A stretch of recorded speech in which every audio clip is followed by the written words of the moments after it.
My gold digger stepmother demanded I give her my birthday car, so I told my dad everything. My stepmother moved in when I was 13 and immediately demanded I call her mom. When dad wasn't home, which was often, she'd discipline me for anything. Didn't wash dishes fast enough? Phone gone. Once I had a high fever and could barely stand. She thought I was faking, forced me to walk to school alone. I fainted in class and had to be hospitalized. When dad came home, she lied and said she'd tried to stop me from going. He believed her over me. The worst part was how she monopolized dad's time. Whenever he was home, she'd demand dates and trips, leaving me behind. I was too scared to speak up, watching them leave for restaurants and vacations while I sat home alone. At 16, I finally told dad everything. He didn't fully believe me, but started spending time with me, fishing trips, business trips. My stepmother threw tantrums about how I didn't need him, but she did. She even said once I turned 18, the house would be hers, and I'd have to leave. Dad shut that down fast. On my 18th birthday, I thought Dad was away on business again. Then the doorbell rang. He stood there with a huge cake, surprising me for the first time in years. "You being here is the best gift," I told him, nearly crying. "Hold on, there's more." He led me outside to a brand new Toyota. Not flashy, just reliable, exactly what I wanted. That's when my stepmother came storming out. "This is unfair. I need a car more than he does. Give me those keys right now." When we refused, she grabbed a rock and threw it at the windshield, cracking it. "I'll do it again unless you hand over those keys." Dad actually yelled at her, told her to get inside. That's when it hit me. She hadn't even wished me happy birthday. She only came out to steal my gift.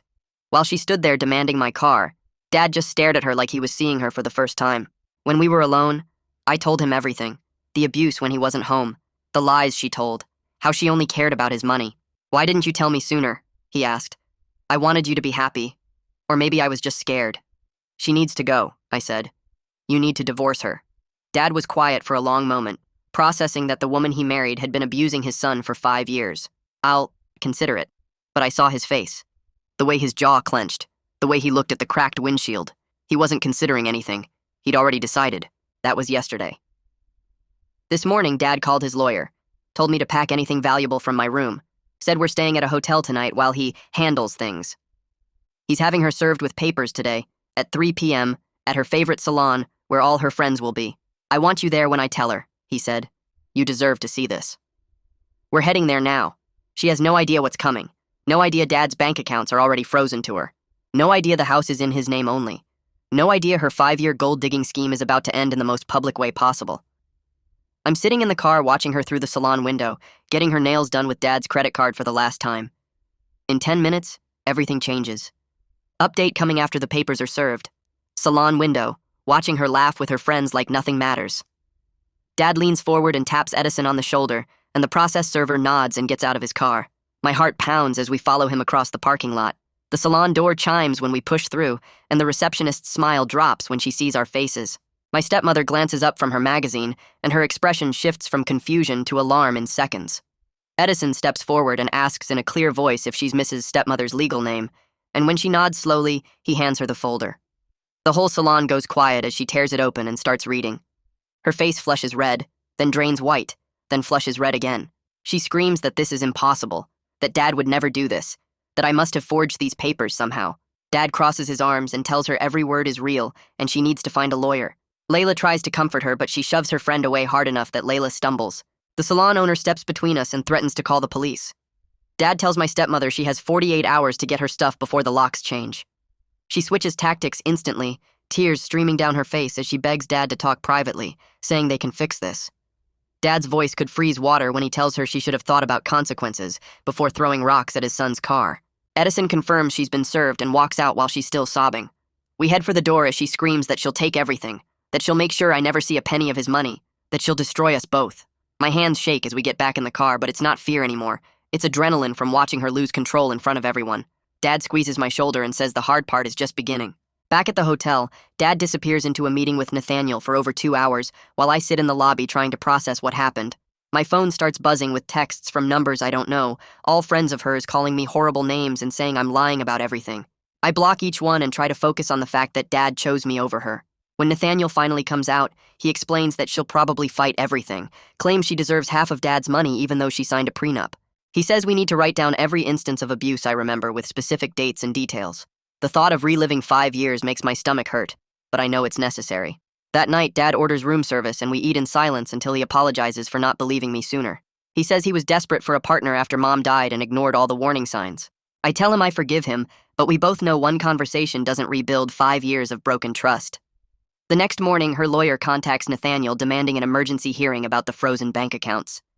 Nathaniel expected this and has documentation ready proving the prenup is solid.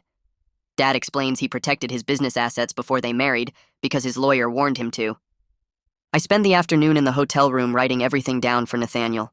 The fever incident where I collapsed at the school and got hospitalized. The times she took my phone for weeks because I didn't do dishes fast enough. How she made Dad take her on trips and left me home alone. Every word I type makes me angrier at myself for staying quiet so long. Dad gets a call from our neighbor saying my stepmother showed up with a moving truck, claiming Dad said she could take furniture.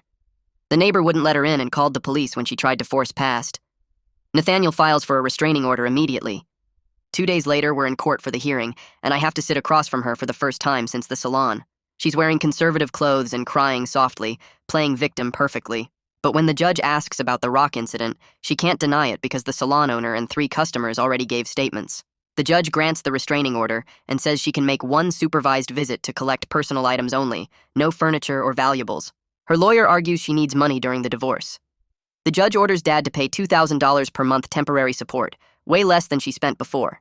Nathaniel brings in Victor to handle asset protection, and Victor explains that Dad's business accounts, investments, and the house are all protected by the prenup. She can only claim half the joint checking account, which has about $8,000. Her lawyer looks furious but can't do anything about it. The supervised visit happens 3 days later with a police officer present. She shows up with 2 friends and a lawyer and tries to take expensive artwork and Dad's collectibles, claiming they were gifts. The officer makes her stick to clothes and toiletries only. She leaves screaming threats about how her lawyer will destroy us. That night, I finally break down crying in the hotel room. Dad holds me while I sob out 5 years of fear and pain. He keeps saying he's sorry over and over, and I realize he's crying too. We stay up until 2 in the morning talking about Mom and how much we miss her and how my stepmother could never replace her. Nathaniel calls the next day with news that her lawyer is pushing for a full trial, claiming Dad emotionally abused her and demanding half of everything, including his business. Victor promises the prenup will hold, but warns this could take months. Dad tells me we might stay in the hotel for a while, and I say that's fine as long as we're together. Roxana, the forensic accountant, starts going through 5 years of bank statements and credit card records. Within a week, she finds over $200,000 in charges to luxury stores, spas, and restaurants. Dad's face goes pale when he sees the numbers because he never realized how much she was spending. Her lawyer tries a new strategy, claiming she gave up her career to be a homemaker and deserves money for her sacrifices. Nathaniel produces evidence that she never had a career, was unemployed when she met Dad, and spent her days shopping and getting beauty treatments. The lawyer drops that argument fast. 3 weeks pass with us living in the hotel and going through legal meetings, and my stepmother starts posting on social media. The first post shows up on a Wednesday morning when I'm scrolling through my phone. She's crying in the photo with mascara running down her face, and the caption talks about narcissistic men who abandon their wives. Within hours, her friends share it everywhere. My phone starts buzzing with messages from numbers I don't know. The messages call me a liar and say I'm ruining an innocent woman's life. Some of them threaten me, saying I'll get what's coming to me. I block each number, but more keep appearing. Dad sees me staring at my phone and asks what's wrong, so I show him the post and all the messages. His face goes red and he starts typing something on his phone, probably a response, but then he stops and calls Nathaniel instead. Nathaniel tells us to stay completely off social media and not respond to anything. He says my stepmother is digging her own grave, and we just need to let her keep posting. Dad argues that people are threatening his son and something needs to be done, but Nathaniel insists that responding will only make things worse. Sure enough, 2 days later, my stepmother posts again, this time claiming Dad never let her work and controlled all the money. The problem is her lawyer already told the court she chose not to work because she preferred being a homemaker. Victor screenshots the post and the court documents side by side, showing the contradiction. Nathaniel adds everything to our evidence file and says, "This helps our case more than it hurts us." My stepmother keeps posting for another week, each message more dramatic than the last, until her lawyer probably tells her to stop because the posts suddenly disappear. Dad's insurance covers therapy sessions, so he sets up an appointment for me with someone downtown. The therapist's office is small and comfortable with soft chairs and dim lighting. I sit down and don't know where to start, so the therapist asks me to describe what happened. I tell her about the 5 years of living with my stepmother, about being scared all the time, about wanting Dad to be happy even though I was miserable. The therapist listens without interrupting, and then explains that what my stepmother did counts as emotional abuse and neglect. She says my guilt about not speaking up sooner is normal, But I shouldn't blame myself for being scared. We spend the rest of the session talking about anxiety, and she teaches me breathing exercises for when I start panicking. I leave feeling lighter than I have in weeks, like maybe talking about this stuff actually helps. A month after the salon incident, we have a deposition scheduled at Nathaniel's office. I have to sit in a conference room and answer questions from my stepmother's lawyer while a court reporter types everything down. The lawyer is older with gray hair and glasses, and he starts out friendly, but his questions get harder.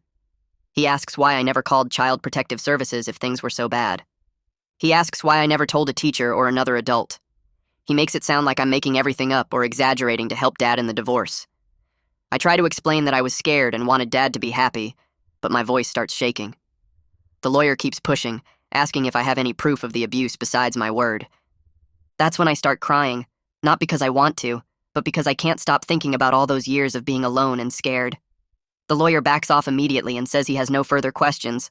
Nathaniel walks me out after and says I did fine, that showing real emotion actually helps our case because it proves I'm telling the truth.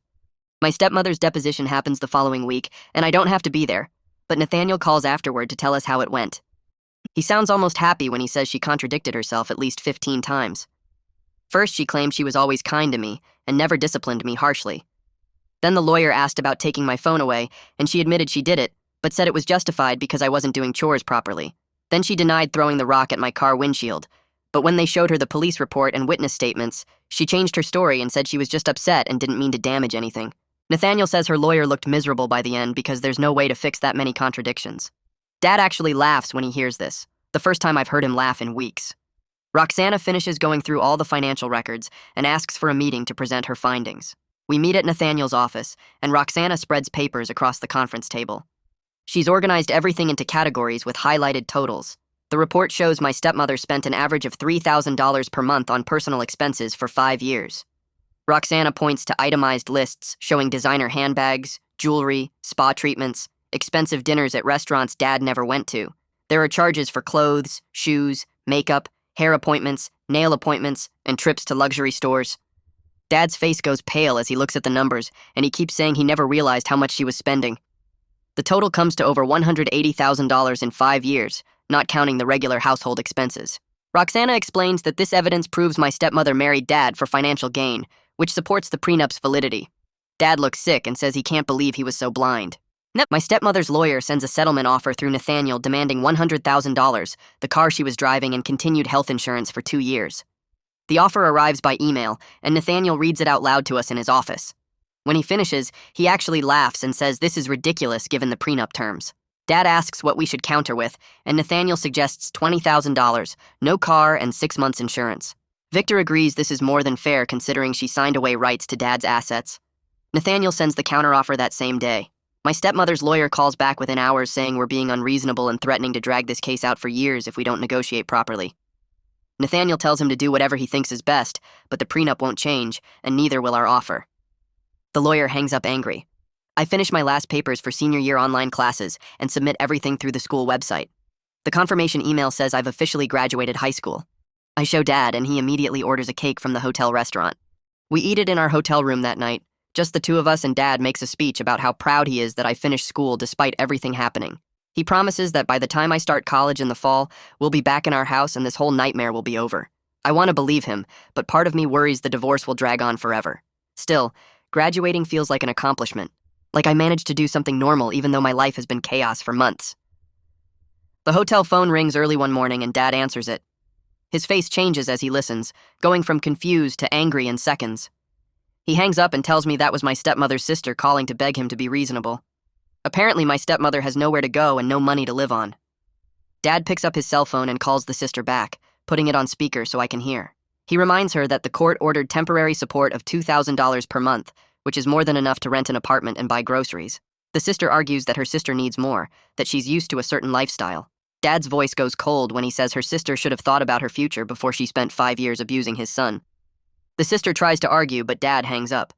Nathaniel calls an hour later saying the sister's phone call violated the restraining order by proxy, and he's documenting it in case we need it later. Nathaniel files a motion to expedite the divorce based on the prenup's clear language and lack of contested assets. He explains that most divorces take months or even years, but ours should be faster because everything is already spelled out in the prenup. The judge reviews the motion and agrees to schedule a hearing in 2 weeks instead of months from now. My stepmother's lawyer files an objection trying to delay, claiming they need more time to prepare their case. The judge denies the request and says 2 weeks is plenty of time given the straightforward nature of the prenup. Nathaniel calls to tell us the good news, and Dad actually smiles for the first time in days. 2 more weeks and this could all be over. I start texting some old friends from the school, people I kind of stopped hanging out with after my stepmother made everything so complicated. Jake responds first, says he's been wondering how I've been doing. We meet up at this coffee shop downtown, and I tell him everything that's been happening. He just sits there with his mouth open, shaking his head. He says he always thought something was wrong at my house, but didn't know how to ask about it. Sarah messages me back too, and we meet up the next day. She admits she noticed I stopped coming to group hangouts and parties junior year. When I explain why, she gets really quiet, and then says she wishes she'd pushed harder to stay in touch. It feels amazing to have people my age who actually care about what I went through. We make plans to hang out more before I leave for college, and for the first time in years, I feel like I might actually have a normal social life again. Dad notices I'm texting more and smiling at my phone. He asks if I'm reconnecting with friends, and I tell him yes. He looks relieved, like maybe he's not the only person who can support me anymore. A few days later, Dad brings home a stack of apartment listings near my college campus. We spread them out on the hotel room bed and start looking through photos and descriptions. Some are way too expensive, some are in sketchy neighborhoods, but a few look perfect. Dad circles 3 that he thinks are safe and nice, all within walking distance of campus. We drive out there the following weekend to tour them. The first one smells weird and has stains on the carpet. The second one is nice, but the landlord gives me bad vibes. The third one is perfect, a small 1-bedroom with big windows and a kitchen that actually has counter space. Dad asks about the lease terms and pulls out his checkbook right there. He writes a check for the first and last month's rent plus security deposit before I can even process what's happening. The landlord says I can move in August 1st, right before classes start. On the drive back, Dad tells me he wants me to focus completely on the school and not worry about money. He says he's setting up a monthly deposit into my account to cover food and expenses. I try to argue, but he cuts me off and says this is what he should have been doing all along. I realize he's trying to make up for 5 years of not protecting me from my stepmother. Part of me wants to say he doesn't need to, but another part of me knows we both need this. The day of the hearing finally arrives, and we get to the courthouse at 8 in the morning. Nathaniel meets us outside with his briefcase and a confident expression. We go through security and find the right courtroom. My stepmother is already there with her lawyer, sitting at the opposite table. She won't look at us. The judge comes in and everyone stands. For the next 6 hours, lawyers argue back and forth about whether the prenup is valid. My stepmother's lawyer claims she signed it under duress, that she didn't understand what she was agreeing to, that Dad pressured her. Nathaniel stays calm through all of it. When it's his turn, he pulls out a laptop and plays a video recording of the prenup signing. The video shows my stepmother sitting at a table with Dad and 2 lawyers. One of the lawyers reads through every single term out loud while my stepmother nods. At the end, she clearly states that she understands everything and agrees to all the terms. Her signature is right there on camera. The judge watches the whole thing without any expression. My stepmother's lawyer tries to argue that the video doesn't prove anything, but even he sounds defeated. Nathaniel also shows bank statements proving Dad's assets were always separate, that my stepmother never contributed financially to anything. The judge asks a few questions and then announces a 2-hour recess to review all the documents and evidence. We stand in the courthouse hallway during the recess. My stepmother stands across from us near the water fountain, glaring at us with pure hatred. Dad reaches over and takes my hand like I'm still a little kid. I don't pull away. Nathaniel leans against the wall looking through his phone, completely relaxed. He tells us the video recording is solid evidence and the prenup should hold up. But then he warns us that judges can be unpredictable sometimes, that we shouldn't assume anything until we hear the ruling. I watch my stepmother whispering intensely with her lawyer. He keeps shaking his head like he's trying to explain something she doesn't want to hear. Other people walk past us, lawyers and defendants and families, all dealing with their own problems. A bailiff comes out and tells us the judge is ready. We file back into the courtroom and take our seats. The judge starts talking and I hold my breath. He says he's reviewed all the evidence, including the video recording. He rules that the prenup is valid and fully enforceable. My stepmother makes this sound like a wounded animal, this horrible wail that echoes through the courtroom. Her lawyer grabs her arm as she tries to stand up. She's screaming that it's not fair, that the judge is wrong, that she's being robbed. The judge bangs his gavel and orders her to control herself, or she'll be held in contempt of court. Her lawyer physically pulls her back down into her chair and puts his hand over her mouth. The judge stares at her with this cold expression until she finally goes quiet. Then he continues reading his decision. Every asset Dad owned before the marriage remains his property. Every asset acquired during the marriage remains his property per the prenup terms. My stepmother is entitled to nothing except what was explicitly agreed to in the prenup. The judge grants Dad's divorce petition right there. He schedules a final settlement hearing for 2 weeks from now to work out the exact terms of what my stepmother gets. My stepmother starts sobbing loudly, these huge, gasping sobs that sound fake. She's screaming between sobs about how this isn't fair, how she gave Dad the best years of her life. The judge's voice goes even colder when he reminds her that she was only married for 5 years and the prenup was her choice to sign. He says if she can't control herself, he'll have the bailiff remove her from the courtroom. Her lawyer whispers something urgent in her ear, and she finally shuts up, just sitting there crying into her hands. Nathaniel is writing notes calmly. Dad squeezes my hand so hard it almost hurts. The judge dismisses us, and we stand up to leave. My stepmother won't even look at us now, just keeps her face buried in her hands while her lawyer packs up his briefcase. We leave the courthouse and Dad asks where I want to go. I tell him my favorite restaurant, this Italian place we used to go to before my stepmother moved in. We haven't been there in probably 4 years. Dad drives us there and we get a table by the window. Over plates of pasta and breadsticks, Dad tells me about his plan to sell the house. He says it has too many bad memories now, too many years of her living there and making everyone miserable. He wants us to find a new place together, somewhere that's just ours with no trace of her. Maybe something smaller and easier to maintain. Maybe closer to his office so he doesn't have to travel as much. I tell him I'd like that starting fresh sounds good. We talk about what kind of place we'd want, how many bedrooms, whether we want a yard. It feels normal and good, just Dad and me planning our future without her poisoning everything. 3 days later, Dad calls me from his office sounding furious. My stepmother showed up in the parking lot and started screaming at him in front of his coworkers. She was yelling about how he ruined her life, how he's a terrible person, how she's going to make him pay. Building security came out and tried to get her to leave, but she wouldn't go. She kept screaming and crying and causing a scene. Security called the police and they arrested her right there in the parking lot. Dad says she was still screaming as they put her in the police car.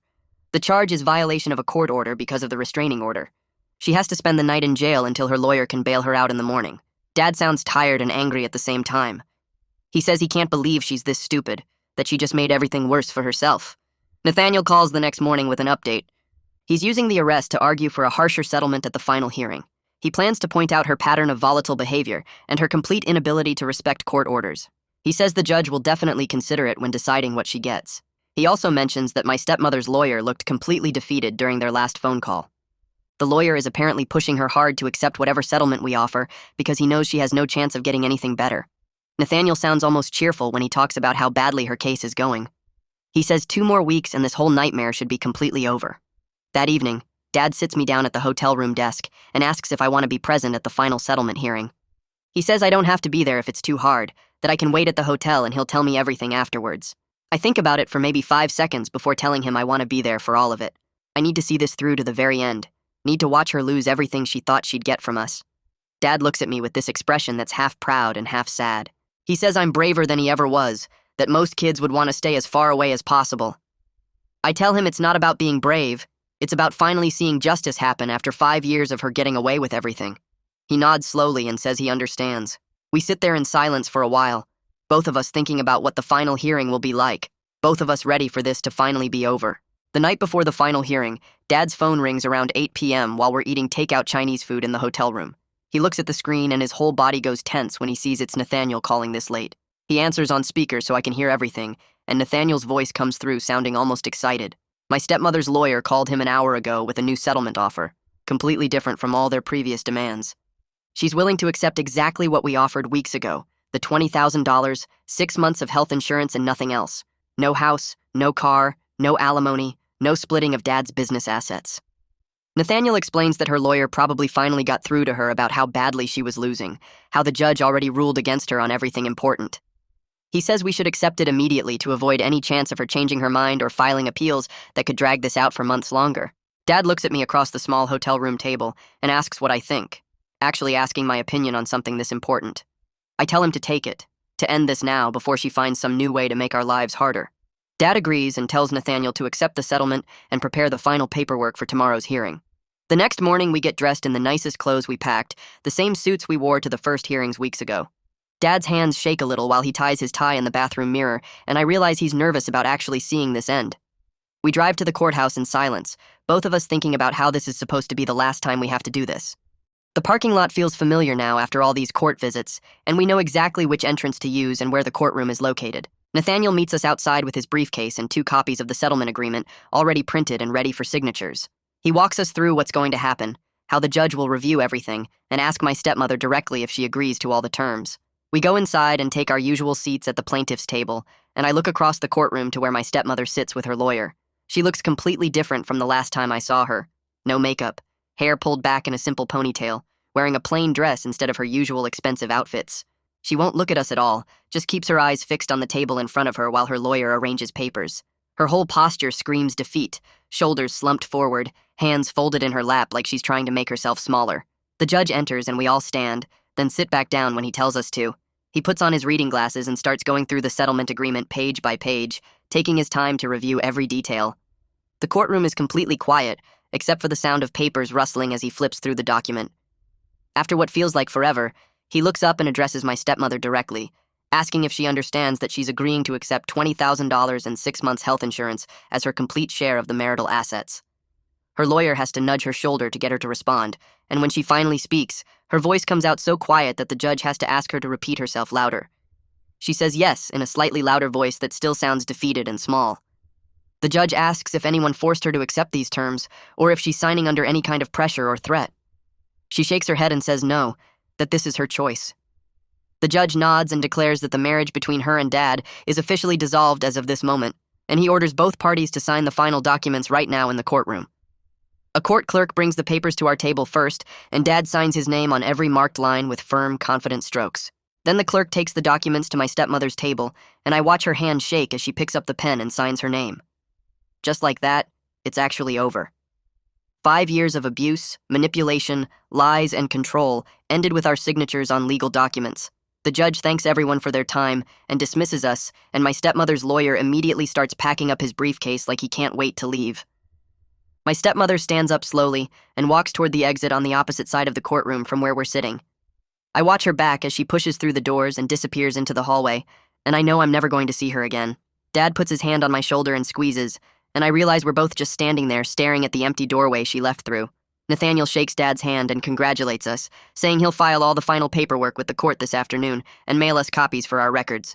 Dad thanks him for everything he did over the past months, and Nathaniel says it was one of the easier cases he's handled because the prenup was so solid. We leave the courthouse and walk to the parking lot in the bright morning sunshine, and Dad stops next to the car and just stands there for a minute, breathing deeply. He looks at me and says, "We can finally go home, that the locksmith already changed all the locks yesterday, and a cleaning service went through the whole house last night." He tells me he wants to erase every trace of her from our lives, start completely fresh like she was never there. We drive back to the hotel and pack up all our stuff, which isn't much after living there for weeks. I zip up my suitcase and look around the room one last time, thinking about all the conversations Dad and I had here while we waited for the divorce to finalize. Walking back into our house feels weird and familiar at the same time, like visiting a place I used to know really well but haven't seen in years. Dad wasn't kidding about erasing her presence. Every single photo of her is gone from the walls, leaving rectangular patches of slightly different colored paint where the frames used to hang. All her decorative items disappeared from the shelves and tables, the fancy vases and sculptures she bought with Dad's money. The place looks empty but clean, like we're starting fresh in a space that used to feel poisoned by her presence. Dad walks through every room checking that the cleaning service did their job properly, and I follow him seeing the house through new eyes. We end up in the living room, and Dad suggests ordering pizza for dinner, and I realize she never would have allowed us to eat pizza in the living room because she said it was too messy. We order 2 large pizzas with all our favorite toppings and eat them sitting on the couch watching a movie, dropping crumbs on the cushions and not caring at all. That weekend, Dad and I decide to paint my room a color I actually like instead of the boring beige she insisted on for every room in the house. We go to the hardware store, and I pick out a blue that reminds me of the ocean, something bright and alive instead of neutral and dead. We spend Saturday afternoon covering my furniture with old sheets and taping off the edges of the walls, then rolling paint onto the walls while music blasts from Dad's phone. We make a complete mess, getting paint on our clothes and hands, laughing when Dad accidentally steps in the paint tray and leaves blue footprints across the drop cloth. It feels good to laugh like this, to do something normal and fun without worrying about her getting angry or making some comment about how we're doing it wrong. Hugo Lake from the hotel stops by in the afternoon with a housewarming gift, a nice set of kitchen knives that he says every home needs. He and Dad became friendly during our stay, talking in the hotel lobby most evenings while I did homework. Hugo looks around the house and comments on how nice and clean everything looks, and Dad shows him my half-painted room. They talk for a while about paint colors and home improvement projects while I keep rolling blue paint onto the walls. I start working part-time at Dad's office for the summer, learning about his business and spending time with him during the day. His office is downtown in a building with lots of other small businesses, and everyone there seems nice when Dad introduces me around. I mostly do filing and data entry, boring stuff that doesn't require much training, but it feels good to be doing something productive instead of sitting at home. Dad's employees are kind to me, bringing me coffee in the mornings and inviting me to lunch with them. Several of them mention they never liked my stepmother, that she was rude and demanding whenever she visited the office. One woman tells me my stepmother once made her cry by yelling at her about some minor scheduling issue, and she's glad Dad finally got rid of her. I realize other people saw through her fake nice act even when Dad couldn't, that she showed her true personality to people she thought didn't matter. 2 months after the divorce gets finalized, Dad receives a phone call from my stepmother's sister while we're eating breakfast. I can only hear Dad's side of the conversation, but I gather that the sister is calling to let us know my stepmother moved to another state and started over somewhere new. The sister apologizes for her behavior during the marriage, admitting she knew her sister had serious problems, but hoped marriage would somehow fix her. Dad listens politely and thanks her for the information, then says he hopes my stepmother gets the help she needs. After he hangs up, Dad tells me the whole conversation, and we both sit there quietly thinking about how she's gone and starting a new life somewhere far away. Part of me feels relieved knowing she's not nearby anymore, but another part feels sad that she wasted 5 years of our lives and learned nothing from it. I get my acceptance letter to college with a partial scholarship on a Tuesday afternoon, and I run downstairs to show Dad immediately. He reads the letter twice, then looks up at me with tears in his eyes, actual happy tears running down his face. He pulls me into a tight hug and tells me Mom would be so proud of me, that he's proud of me too for getting through everything and still succeeding. We spend the evening looking at the college website together, reading about the programs and campus life, getting excited about this next chapter. The next weekend, we go shopping for dorm supplies, walking through the big box store, filling a cart with sheets, towels, desk organizers, and all the random stuff the college packing list says I need. Dad insists on buying everything, saying he wants me to have a good setup and focus on my classes instead of worrying about money. We load everything into his car and drive home, talking about my future like normal fathers and sons do, planning my move and discussing what classes I should take first semester. I call the auto glass shop on Monday morning and schedule the windshield replacement for Tuesday afternoon.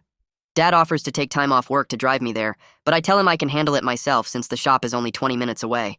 The repair takes about 2 hours, and when the technician finishes installing the new glass, he walks me out to the parking lot where my Toyota sits gleaming under the afternoon sun. Dad must have called ahead because the entire car has been detailed, inside and out, with the seats shampooed and the dashboard polished until it shines. I run my hand along the hood and feel how smooth the paint is after they waxed it. Dad texts me asking how it looks, and I send him a photo with a message saying it's perfect. He responds immediately telling me it's a real fresh start for both the car and us, and I sit in the driver's seat for a minute just taking that in. I roll down all 4 windows and pull out of the parking lot, driving through town with warm air rushing through the car. For the first time in 5 years, I feel completely free, like I can go anywhere without worrying about her tracking my location or demanding to know where I've been. I drive past my old school, past the mall where she used to drag Dad shopping, past the restaurant where they'd go for date nights while I stayed home alone. None of it hurts anymore because those places belong to a different life, one I don't have to live in anymore. 3 weeks later, Dad sits me down after dinner and tells me he's thinking about dating again. Very casually. Nothing serious. He says he wants my opinion before he brings anyone around the house because my comfort matters more than his social life. I appreciate that he's being careful and actually considering my feelings instead of just doing whatever he wants. He shows me a dating app on his phone, and we scroll through profiles together, which feels weird at first, but then kind of funny. The women he meets over the next month are nice and normal, nothing like my stepmother. One works as a nurse and talks about her garden. Another teaches elementary school and brings homemade cookies when she stops by to meet me. They're polite and ask me questions about college plans and my interests, treating me like an actual person instead of an obstacle. None of them last more than a few dates because Dad says he's not ready for anything serious yet, and I'm relieved he's taking his time instead of rushing into another mistake. One Saturday morning in early July, Dad and I sit on the back porch drinking coffee, and he brings up everything that happened with my stepmother. He promises he'll never ignore warning signs again, that he learned his lesson about putting his own loneliness ahead of my safety. He admits he was desperate after Mom died, so desperate for companionship that he ignored every red flag my stepmother showed him. I tell him I understand why he did it, that grief makes people do things they wouldn't normally do. We talk about Mom for a while, sharing memories I'd almost forgotten, and Dad gets tears in his eyes when I mention how she used to make pancakes shaped like animals on Sunday mornings. He says we both learned from this experience, him to be more careful and me to speak up when something's wrong. I want to believe we'll both do better next time, that this nightmare taught us something useful instead of just leaving scars. My therapy session the following Tuesday goes better than expected, and my therapist tells me I'm making excellent progress with processing the trauma. She says we can reduce sessions to once a month instead of weekly because I've developed healthy coping mechanisms and learned to recognize my anxiety triggers. The nightmares about my stepmother have mostly stopped, only coming back occasionally when I'm stressed about something else. I've learned to notice when my chest gets tight and my breathing speeds up, and I know how to calm myself down before the panic takes over completely. My therapist gives me worksheets to practice at home and reminds me I can always call if I need an emergency session. Walking out of her office, I feel lighter than I have in months, like maybe I'm actually healing instead of just surviving. Dad changes his mind about selling the house in mid-July after we spend weeks making it ours again with new paint, new furniture, and new memories that don't include her.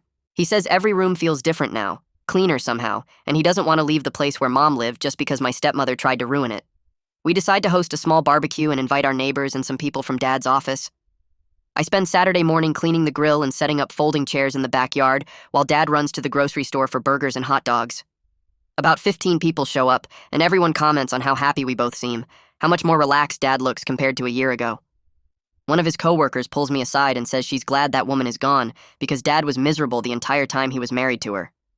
Our neighbor from 2 houses down mentions he never liked my stepmother, that she was rude whenever he tried to make conversation. I realize other people saw through her fake nice act even when Dad couldn't, and that makes me feel less crazy for hating her all those years. August arrives faster than I expected, and suddenly I'm 3 months past the divorce and preparing to leave for college. Dad handles it better than I thought he would, staying calm when we shop for dorm supplies and talking about my class schedule without getting emotional. We've grown closer through everything that happened, spending evenings watching movies together and going to baseball games on weekends. Our relationship feels solid now, built on honesty instead of secrets and fear. Dad promises to visit every other weekend and call every single day, and I believe him because he's kept every promise he's made since the divorce. We mark my move-in date on the kitchen calendar and start counting down the days, both excited and nervous about this next chapter. My last night before college, Dad comes into my room carrying a leather-bound photo album I've never seen before. He sits on my bed and opens it to reveal pictures of Mom, him, and me from before she died, back when I was little and our family was happy. He says he wants me to remember that our family was full of love before my stepmother came along, that those 5 years don't define who we are. We look through the album together and Dad tells me stories about each photo. There's one of Mom holding me as a baby in the hospital, her face exhausted but glowing. Another shows the 3 of us at the beach when I was maybe 4, building a sandcastle that's half collapsed. Dad points to a picture of Mom laughing at something off camera and says that's how he wants me to remember her, full of joy and life. We sit there for over an hour, crying and laughing and sharing memories until my eyes hurt from the tears. Dad closes the album and hands it to me, telling me to take it to college so I always have them with me. Move-in day arrives on a humid Thursday in late August, and Dad helps me load everything into his car at 6 in the morning. The drive to campus takes 3 hours, and we spend most of it talking about classes and campus life, and all the opportunities waiting for me. Dad carries the heavy boxes up 3 flights of stairs to my dorm room, while I handle the lighter stuff, and we spend the afternoon setting everything up. My roommate shows up around 2 with his parents, and they seem nice enough, friendly and excited about the school year. Dad slips me an envelope before leaving, hugging me tight and telling me he's proud of me. After he drives away, I open the envelope to find a letter and a check for $2,000 marked emergency expenses only. The letter is 2 pages long, written in Dad's messy handwriting, telling me how proud he is of the man I'm becoming. He writes that I survived something that would have broken most people, that my strength and resilience inspire him to be better. The last line says Mom would be so proud of me, and I have to sit down on my bed because my legs feel weak. I settle into college life faster than expected, making friends in my classes and joining a study group for calculus. Every night at 9, I call Dad like he asked, telling him about my professors and the weird guy down the hall who plays guitar at midnight. Dad shares updates about work and his casual dating life, mentioning he went to dinner with the elementary school teacher again. Our conversations are easy and honest, nothing like the tense silences when my stepmother lived with us. We laugh about stupid things and talk seriously about important things, and I realize this is what a healthy father-son relationship looks like. Sometimes Dad asks if I'm eating enough or sleeping well, and I know he's trying to make up for the years he didn't notice I was suffering. I let him worry because it means he cares, and that's all I ever wanted. 2 months into fall semester, Dad calls me on a Tuesday night sounding nervous and excited at the same time. He tells me he met someone named Isabel Funk, who works as a teacher and has her own kids from a previous marriage. He's taking it very slow and being completely transparent with me about the relationship, asking if I'm okay with him seeing someone seriously. I tell him I trust his judgment now and I want him to be happy. Dad promises to introduce us over Thanksgiving break after they've been dating for a few months. When I finally meet Isabel in November, she's genuinely kind, asking me questions about college and listening to my answers like she actually cares. She brings her 2 kids, both younger than me, and they're polite and well-behaved. Isabel thanks me for giving her a chance and says she knows Dad and I have been through a lot together. Watching Dad with her, I see how different he acts compared to how he was with my stepmother. He's relaxed and himself, not trying to please her or walking on eggshells. Isabel treats me like family instead of competition, and that's when I know she's nothing like my stepmother at all. Thanksgiving break arrives, and I drive home from campus with my stomach doing nervous flips because I haven't been back in 3 months. The house looks exactly the same from the outside, but when I walk through the door, Dad hugs me tight and whispers that he started seeing a therapist twice a week to work through everything. We sit at the kitchen table with coffee, and he tells me about the sessions, how his therapist is helping him understand why he was ignored, the warning signs for so long, and how to forgive himself for not protecting me sooner. I tell him about my own therapy sessions at the school, and how my therapist says healing doesn't follow a straight line, that some days are better than others, and that's completely normal. Dad looks relieved when I say that because he admits he still has days where the guilt hits him, so hard he can barely function at work. We talk for 2 hours about our progress and our setbacks, about how we're both doing better but still struggling sometimes. He tells me he wakes up some mornings angry at himself for wasting 5 years being blind, and I tell him I still have nightmares about my stepmother showing up at my dorm room. The conversation feels raw and honest in a way our talks never were before, and I realize we're finally learning how to be real with each other. Isabel arrives the next day with her 2 kids and a massive turkey that barely fits in our oven. Her daughter is 7 and keeps asking me questions about college, while her son, who's 10, wants to show me his Pokemon card collection. The house fills with noise and laughter and the smell of food cooking, and it's so different from the silent, tense holidays with my stepmother that I almost don't know how to act. Isabel doesn't try to take over or control everything like my stepmother did, instead asking Dad and me what we want to do, and actually listening to our answers. We all cook together, bumping into each other in the kitchen and making a mess that nobody gets upset about. During dinner, Isabel's kids tell silly stories and Dad laughs harder than I've heard him laugh in years. I watch him with Isabel and see how relaxed he is, how he doesn't have to walk on eggshells or worry about saying the wrong thing. Isabel treats me like family instead of competition, asking about my classes and my friends without any hidden agenda. After dinner, we play board games and Isabel's son beats all of us at Monopoly. Watching Dad smile at Isabel across the table, I realize I'm genuinely happy for him and that feels huge. We're both learning what healthy relationships actually look like, how people are supposed to treat each other with kindness and respect instead of manipulation and control. Winter break comes faster than expected, and Dad surprises me by announcing we're taking a road trip to visit graduate schools, even though I'm only a freshman. He says he wants to plan ahead and show me what options exist for my future. We spend a week driving to different campuses, touring facilities, and talking to professors about their programs. During the long drives between cities, we have deep conversations about everything that happened with my stepmother and how far we've both come since that day at the salon. Dad admits he was scared he'd lost me completely during those 5 years, that he'd wake up one day and I'd be gone and never speak to him again. He tells me he's grateful I gave him another chance to be a real father instead of just writing him off. I tell him I'm glad he finally opened his eyes and chose me over her, that it means everything to know he believes me now. We talk about my future plans and his future with Isabel, about how neither of us knows exactly where we're headed, but we're both moving forward instead of staying stuck in the past. He asks if I'm okay with Isabel being in his life, and I say yes without hesitation, because I can see she makes him happy in a way my stepmother never did. We visit 5 different schools, and Dad takes notes about each program like he's the one applying, asking questions about research opportunities and career prospects. On the drive home, he tells me he's proud of the person I'm becoming, and that Mom would be proud too. Spring semester starts in 2 days, and I'm packing up my car in the driveway when Dad and Isabel come out to say goodbye. Isabel hugs me and tells me to call if I need anything, that she's here for both of us now. Dad helps me load the last box and stands there looking like he wants to say something important, but doesn't know how. I tell him I'll be fine and he nods, but his eyes are watery. Isabel takes his hand and they stand together waving as I back out of the driveway, and I feel something shift inside me that I can't quite name. We survived something that destroys most families. Something that could have left us broken and angry at each other forever. Instead, we came out on the other side stronger and more honest than we were before. Life isn't perfect, and we both still have therapy appointments and hard days when the past creeps back in. But we're doing the work together, having the difficult conversations, and showing up for each other in ways we never did before. I drive back to campus thinking about how different everything is now compared to a year ago when my stepmother was still in our lives. The future feels open and possible instead of scary and uncertain, and I realize that's what hope actually feels like.